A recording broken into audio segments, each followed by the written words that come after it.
Hey YouTube, what's going on? Um, it's been a minute. I apologize. I've just been very busy with work and life, and you know how it goes. And I had a moment here just to touch base with you guys and say hello and give you an update on the red. As you can see, it's done. It is finished. And I don't really remember what I told you guys in terms of what my plan was in terms of building out the red, in terms of what kind of lenses I was going to get and stuff like that. And if I did say anything, I know that my mindset at that time is different from what ended up happening. So yeah, I'm really excited. And why don't we get into this stuff? Because I'm sure you guys are interested in that the most.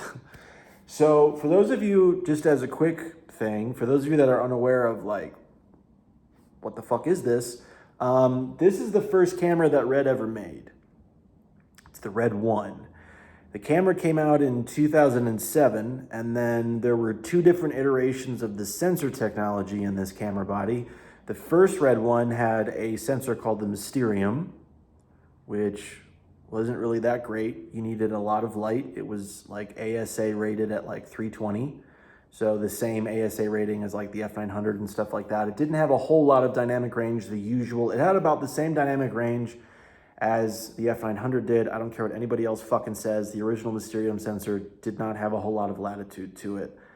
In terms of the sensor size, I should say. You know, it was very much in line with like a 2/3 imager in that regard. The Mysterium X came out, I think, in 2009 or 2010, if I remember correctly. And that really bumped up the camera and made it future-proof, in my opinion, at least still in today. In 2023, it still makes images that are very much modern, very much capable of the standards of today in terms of, you know, 4K and digital cinema and all that fun shit. So the Mysterium X sensor in the camera gets about 13.5 to 14 stops of dynamic range, which is admirable for, you know. And something really interesting since I've started shooting with it is enough time has gone by since this camera was like the it camera that I'm really realizing how far ahead of the curve Red was when they released this. It's kind of incredible because this camera is holding up to cameras of modern times, and you have to remember, again, okay, we'll just make things as fair as they can be given the sensor's newer than the body technology. Let's put this camera at 2010, right? So this camera is 13 years old. All practicality, it's 13 years old. So for a camera of 13 years to literally hold up, if not surpass certain cameras, especially cameras that are in the used price bracket of what you can get this for, that's nuts, in my opinion. Now, the other thing that I have to just put out there, that a lot of how I talk about cameras and a lot of, you know, my opinions of that is just that, it's opinions. You have to take it as that. You have to take it that, you know, all of us filmmakers are going to be subjective on the types of work that we make and the types of cameras that we use. And at the end of the day, I kind of live by this analogy that a camera is only as good as the lens you put in front of it and the operator that you put behind it. That's very true. You know, you can give this camera to a first-year film student, and I guarantee you they're probably going to be very overwhelmed. You know, but you put it in somebody's hands like Steven Soderbergh or, you know, David Fincher's DP, you're going to get masterclass work. So just understand that. But yeah, this thing is a tank, an absolute fucking tank. I actually weighed it. I put it on a scale because I was interested, because at some point I need to invest in a new tripod head, because do not let this tripod head fool you. That tripod head cannot correctly carry the weight of that camera. This tripod head I've had for close to a decade, and its payload is around 17 pounds. This camera, with a battery attached to it, as it's configured, as you're seeing it right here, is just under 31 pounds. So one of the big things is that anybody looking at getting this, understand that this is It's not a run and gun camera. I mean, you could definitely strip a lot of these things down and get it down to like maybe 13 or 14 pounds. But still, it's not. It's a studio camera. It's a film camera. Like it's built for that. That's what its intentions were. That's why Red made it in the first place, was to replace the big Panavision or Aerocams or movie cams or Atoms or whatever. So just, if you guys are considering a Red one, just take that into consideration. But if weight is not an issue for you, then I highly, highly suggest, given how stupid fucking cheap these cameras are, and I'm saying that with an asterisk comparative to, okay, we'll do some numbers here, because we all love numbers, right? Numbers are great. This whole rig, as it's built, with a battery, let's pretend a battery's there, you're probably like brand new. Like, let's pretend it's 2009, 2010, and you bought all this shit brand new. I know the body was like $17,500, so it was $17,500. Then you had the SSD module, and then you have to add the rails and the top handle and the V mount and the viewfinder and the monitor, and like it adds up.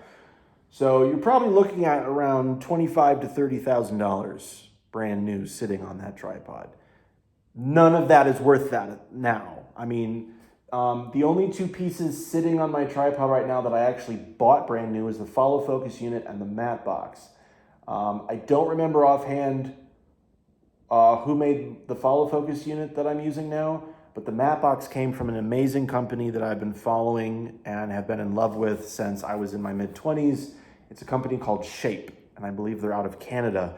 They make really robust, really solid, professional camera accessories. I highly recommend that you check them out. I don't care if you have a DSLR or something as large as this Red. They make stuff for everything, and they're fantastic, solid build quality. Nothing is cheap in terms of the build quality, but it is affordable in terms of what you get for quality. I feel like I went around a way too big of a circle to get to that end point on that. I'm sorry. So for those of you that are unaware of what this camera is capable of doing,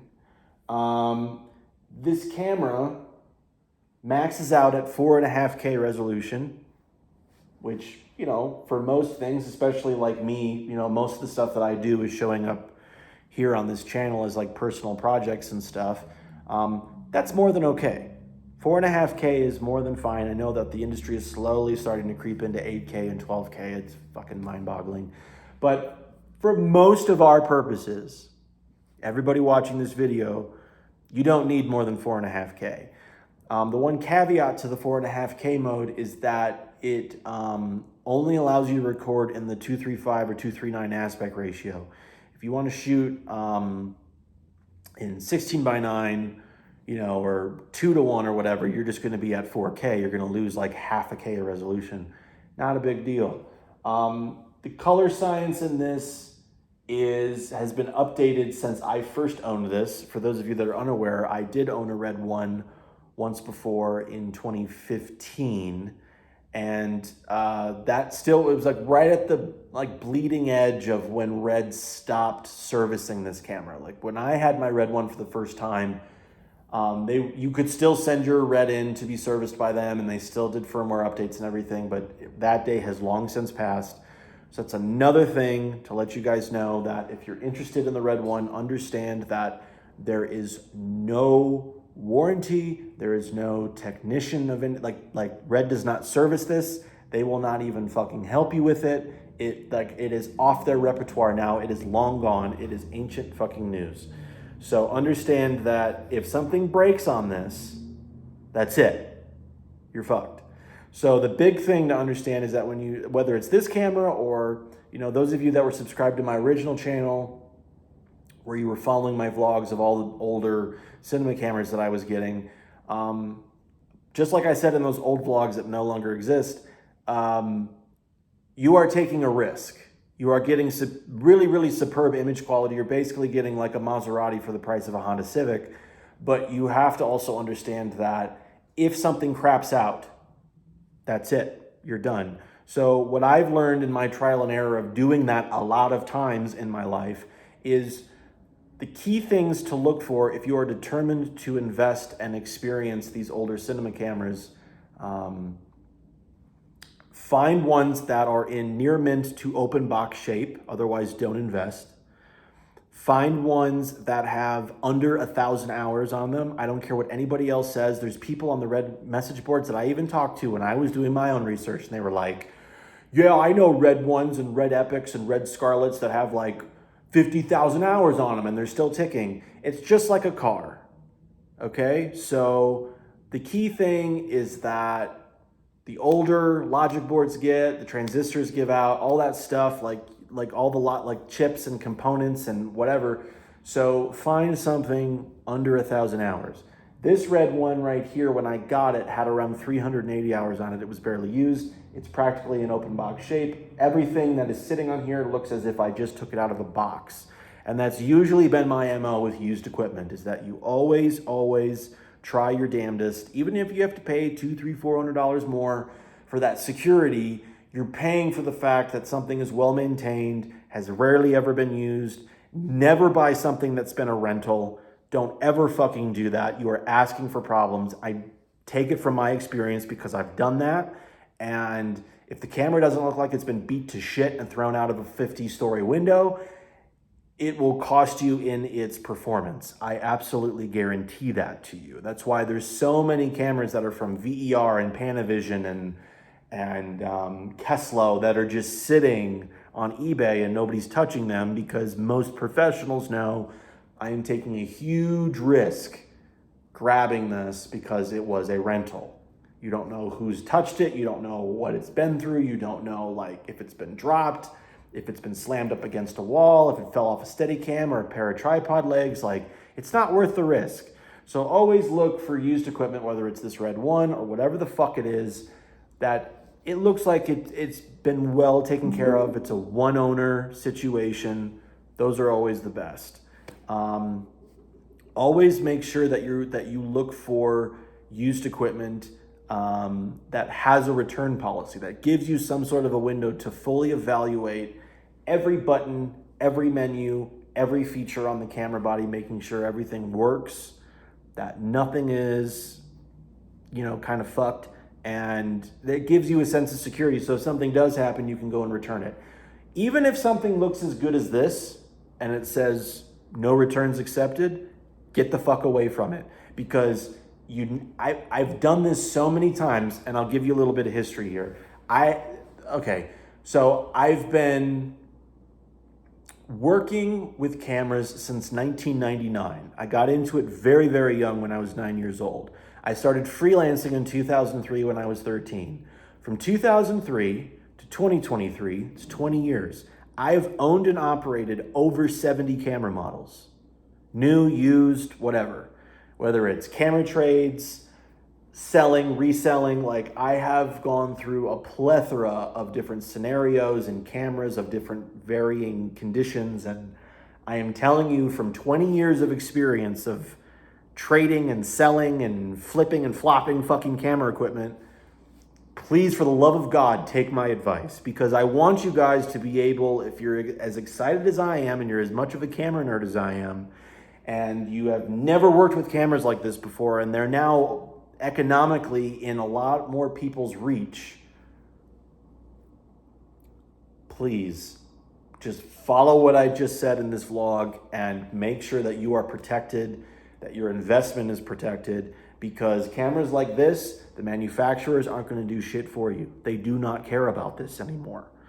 And I don't necessarily think, there's people out there that will say, well, that in and of itself means you should probably not even invest in it. Okay, people have those opinions, and that's fine, okay? I don't necessarily think that is a large enough of a reason to say don't invest.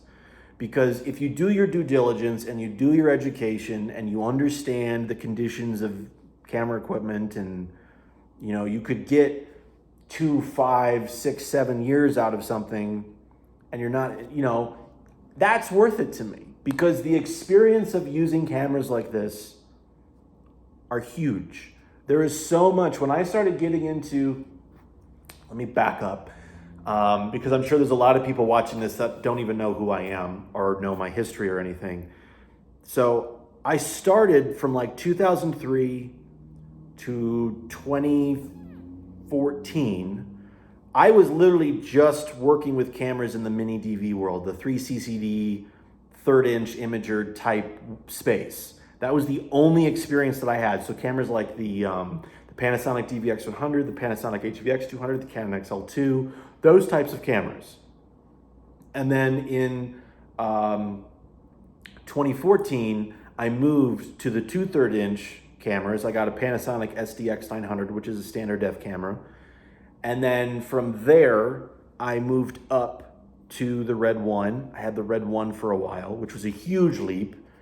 And then from the Red 1, I kind of stayed in this world of cameras, and I was working with like the Sony F900 and the Panasonic VariCam and the Sony F23 and the Panavision Genesis and the, all of those types of cameras. And I'm telling you that these cameras offered me so much more knowledge and understanding and education than that little over a decade of working with just mini DV and those smaller imager cameras did. In a smaller amount of time, I should say, working with the Reds and the VariCams and stuff like that. There's just something that these cameras can bring to the table in terms of experience, in terms of education, in terms of image quality, in terms of really understanding yourself as an artist and as an operator, and even, just like the tech nerdy stuff that really helps you evolve as a creator. I absolutely believe that. I think that there is a place for every type of camera in the world. I think that you can tell a story or make some sort of an art project on anything, whether it's Hi8 video or the Red or the Sony Venice or whatever the fuck you want to throw at it. I think that every camera has a place, and it will always be that way. It's a matter of what type of content you're trying to throw at it, what type of message, what type of tone you're trying to get across, and does it match the format. That's the big caveat to all of these digital options now, is that you can make a film on a Handycam from 2006, but you have to be able to form or craft your idea to match the format, because that's what makes it click. You can't go out and try to make some $100 million looking epic on a Handycam. It's just not going to look right. There's going to be a disconnect. That's why I think films like the Blair Witch Project and stuff, like films that you never thought in a million years would do so well, did well, is because it was a high concept on a low budget and the format fit the property, if that makes any sense. So just a key thing, and I like a lot of Gen Z is getting into mini DV filmmaking and kind of having this quiet reinsurgence over the last like 3 or 4 years. I've noticed a lot of young filmmakers are going back to the format that taught me filmmaking, which I think is incredible, because there's a lot of untapped potential in that medium, even given the advancement in post software and image grading and all the stuff that I didn't have as a teenager in the early 2000s. So I think that's fantastic. But so this is the Red 1.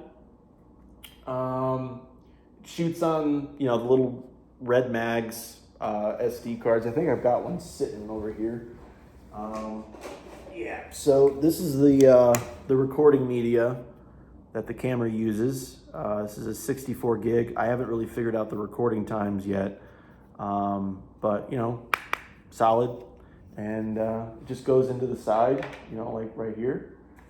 It just clicks in like that, and away you go.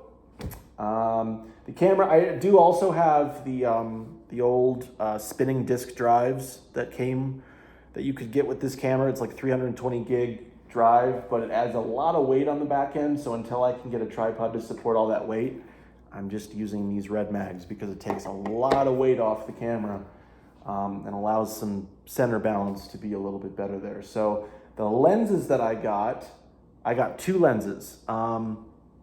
I don't know if I mentioned in my last vlog, but originally I was going to get PL mount lenses, because my Red package came with the PL mount and the Nikon mount, which the Nikon mount's actually pretty cool. I don't know how well you guys will be able to see it from here, but it's not like a pin click mount. It actually is a positive lock. It has a lever that locks the Nikon lens into place as tightly as a regular PL lens does, so there's no shifting or wiggling of the lens, which is really solid. I like that a lot. And Red made that mount. This is a Red mount. This is not a third-party mount or anything, so that's pretty cool. So the two lenses that I got were the Nikon 17 to 35 f2.8 and the Nikon 80 to 200 f2.8, which is the lens that's actually sitting on the camera right now. And they're amazing, tack sharp. You can do 2.8 full through the zoom length, which is pretty cool. They're really, really solid lenses. I like them a lot. Yeah, so that's pretty much it. That is the Red. I guess I'll go over the interfaces on this side if any of you guys are interested. So you've got, the camera has mini SDI connections, which this little breakout box from a third party actually gives you full size SDI, which is cool. I just leave that on the camera. So you got 3 SDI here, Genlock there. You've got HDMI, 2 USBs. You've got a 5-pin mini XLR audio out. You've got time code, 4 independent channels of XLR audio, mini XLR on here, which is pretty cool. Auxiliary 232, and then these two guys up here. Top one's viewfinder, that one's the monitor, which you can see. On this side, I have the eyepiece and the Red 7-inch LCD screen in there. So yeah, it's a fantastic camera. It's built like a rock, and I've been doing a lot of testing, and I've got a couple projects that I'd like to do when it gets a little bit warmer here in Denver, lined up with some friends, which I'm excited for. And yeah, overall, I am extremely pleased with my investment this time around. I don't know if I mentioned in the last vlog again, my first go around with this camera was dog shit. It was absolutely awful. It was like probably the worst experience I've had with a camera in my life. And second time around, you know, all the experience later, I'm older, worked with heavier, like a lot of the things that I didn't like about the Red in the beginning when I was like 24 years old when I first had one was superficial things. It was things that I didn't like based on where I was coming from, you know, like the boot up time, the weight of the camera, but never bitched about the image. That was the one thing. I've always liked images coming out of the Red cameras. I think their color science, especially in their Mysterium X chips, are fantastic. And they absolutely did something right with the Red one. There's just some sort of mojo in their first camera that is unbelievably filmic in ways that I don't even think their current generation of cameras can hold. That's just me though. Again, all subjective. This is just my opinion. You know, I'm sure there's plenty of people out there in the world that would shoot that down and be like, you don't know what the fuck you're talking about. You know what? It's just the way that I'm perceiving things. I really, really enjoy the image coming out of the Red one. So that's my whole wrap up. That's my whole thing. I think I've been, you know, rambling on long enough about this, but I wanted to finally make a vlog and share with you guys this camera. I'm a big fan of it. I hope to make more, do more projects with it soon. And yeah, again, like I said, I think everybody should have the chance of being able to experience this. I'm just realizing in my ADD brain, I was going into numbers with you guys, and I don't think I finished that thought, so I will finish it real quick in case I didn't. Everything sitting on this thing brand new, if you were to buy it 13 years ago, would probably be around $30,000. Everything that I paid for all of this was under $3,500. So to have this caliber of a camera for $3,500 or a little under $3,500, that's pretty good, I will say. That is, I mean, I would much rather invest my money in something like this than go out and pay $3,500 or around that price for like a Sony FX30 or a Sony FX3. Again, that's just me. There's people out there that might be like, this thing's too fucking heavy. I'd much rather have the portability and the compactness of a camera like the FX30 That's fine. Um, like I said, a camera is as individualistic to a person as someone's car. Some people like driving around in Honda Civics. Other people like driving around in Bugattis and Maseratis, and figure out ways to afford used ones for the price of a new Civic. Like, that's my whole mentality about cameras, is that, if you invest correctly, you can get a lot more power and a lot more bang for your buck on the used market than just going out and buying something brand new. I don't really believe, unless you're investing really, really low, like, I don't know, a camera around the price of, like, I don't even know. But I mean, like, that's just the thing. It's like, I don't necessarily find it wise to invest in camera gear brand new unless you have a six-figure budget and you can go out and purchase something like a VariCam or a Red or an Arriflex brand new and finance it or whatever. Then that makes sense. I mean, especially if you're making that kind of money and you're able to invest in stuff like that new, you're probably in a position in terms of work where you'll be able to make a return on your investment fairly quickly. So, but a lot of us are not in those situations, and so it's a matter of what's the best image and the best tool set and the best experience that I want as a user and as a filmmaker, for as little money as possible. And that's how I've always looked at it. And for those of you that have been around my content for a while, you understand that I've always kind of done that. When people were going around with DSLRs and smaller cameras like the Sony FS7, I was shooting on the tape VariCam back in Chicago, and I was still living in Chicago. So it's all subjective or whatever, but that's it. I'm done. That's the Red One. I hope all of you guys are doing well. Everything else is going good. Nick's good, Rabbit's good, family's good. So it's all good. I hope you guys have a good rest of your week. And I will talk to you guys as soon as there's something new and interesting to talk about to you guys. So take care. For all of you that have subscribed, thank you. For those of you that haven't, consider it. I consider myself kind of fun, talk about cameras, be nerds, This is getting awkward. I'll talk to you later. Bye.